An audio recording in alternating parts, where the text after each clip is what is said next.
Bago tayo magsimula mga kabsat, huwag kalimutang mag-subscribe, pindutin ang notification bell, at i-share ang video na ito.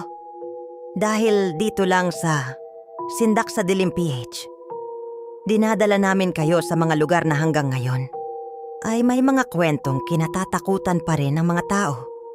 At ngayong gabi, aakyat tayo sa malamig at mahamog na kabundukan ng Baguio, sa isang kalsadang tahimik kapag umaga, pero pagsapit ng gabi, tila ba may mga nilalang na gumagala sa dilim. Ito ang kwento ng Loacan Road. Ang kalsadang ayaw tahakin ng mga driver kapag madaling araw Loacan Road. Noong unang panahon, bago pa tuluyang maging modernong syudad ang Baguio, ang Loacan Road ay isa lamang makitid na daanan sa gitna ng pine forest, tahimik, malamig, at napapalibutan ng makakapal na puno at bangin. Noong panahon ng Amerikano, ginamit ang lugar bilang daanan ng mga sundalo at sasakyan papunta sa mga kampo at paliparan. Ngunit noong dumating ang ikalawang digmaang pandaigdig, nagbago raw ang lugar. Maraming sundalo ang namatay sa kabundukan. May mga bombang sumabog. May mga sasakyang nahulog sa bangin. At may mga sugatang hindi na raw nakita pang muli. Ayon sa matatanda, marami raw katawan noon ang hindi na nailibing ng maayos. May ilan daw na basta na lamang iniwan sa kagubatan. At dito raw nagsimula ang mga kakaibang pangyayari. Habang lumilipas ang panahon, unti-unting nakilala ang Loacan Road bilang isa sa pinaka-misteryosong kalsada sa Baguio. Lalo na kapag mahamog ang paligid, madaling araw, at halos walang sasakyan. Maraming taxi driver noon ang nagsasabing may mga pagkakataong may nagpapara raw na babae sa gilid ng kalsada. Nakaputi, mahaba ang buhok, tahimik lamang. Kapag isinakay daw nila, ibibigay nito ang lugar na pupuntahan. Ngunit habang tumatakbo ang taxi, unti-unti raw lumalamig ang loob ng sasakyan. At kapag titingin ang driver sa rearview mirror, wala na raw mukha ang babae. Maputla, maitim ang mga mata. At minsan, wala na raw itong refleksyon.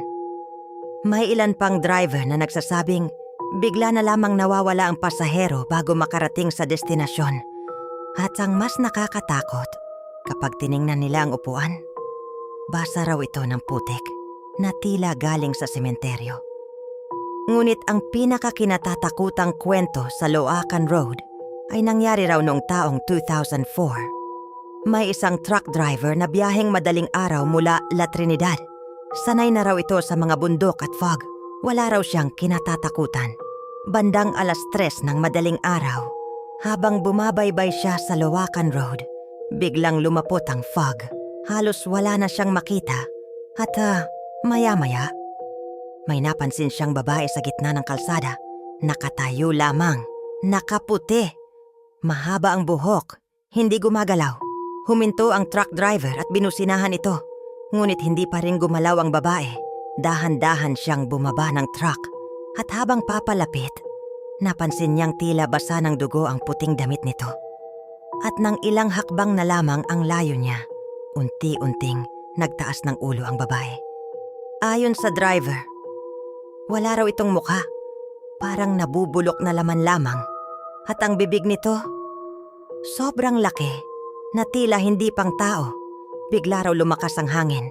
Nagsisigawan ang mga aso sa malayo. At ang fog, tila umiikot sa paligid nila. Tumakbo agad siya pabalik sa truck. Ngunit bago niya maisara ang pinto, may naramdaman raw siyang malamig na kamay na humawak sa kanyang balikat. Pagtingin niya, nasa tabi na raw niya ang babae. Nakatayo, nakangiti, at doon siya nawala ng malay. Kinabukasan, natagpuan siya ng mga rescuer sa loob ng truck. Namumutla, nilalagnat, at paulit-ulit lamang sinasabi, "May nakatingin sa dilim. May sumusunod sa kalsada." Mula noon, hindi na raw siya muling bumiyahe sa Loacan Road kapag gabi. Ngunit hindi doon nagtapos ang lahat. May mga residente malapit sa lugar na nagsasabing kapag madaling araw, may naririnig silang yabag sa bubong. umiiyak na babae. At minsan, parang may humahabol na tumatakbo sa gilid ng kalsada. Pero kapag sisilip sila sa bintana, wala naman daw tao. At ang pinaka nakakakilabot, ayon sa ilang taxi drivers, kapag sobrang tahimik na ng Luwakan Road at biglang mawala ang tunog ng hangin, iyon na raw ang oras na may ibang naglalakad sa gitna ng fog. At diyan nagtatapos mga kabsat, ang misteryosong kwento ng Luwakan Road. Isang kalsadang tahimik sa umaga, ngunit puno raw ng mga anino at lihim pagsapit ng gabi. Kung nagustuhan ninyo ang kwentong ito, huwag kalimutang mag-like, mag-comment at mag-subscribe dito lang sa Sindak sa Dilim PH. Maraming salamat sa panonood hanggang dulo mga kabsat. At tandaan ninyo, hindi lahat ng nakikita sa gitna ng fog ay tao pa.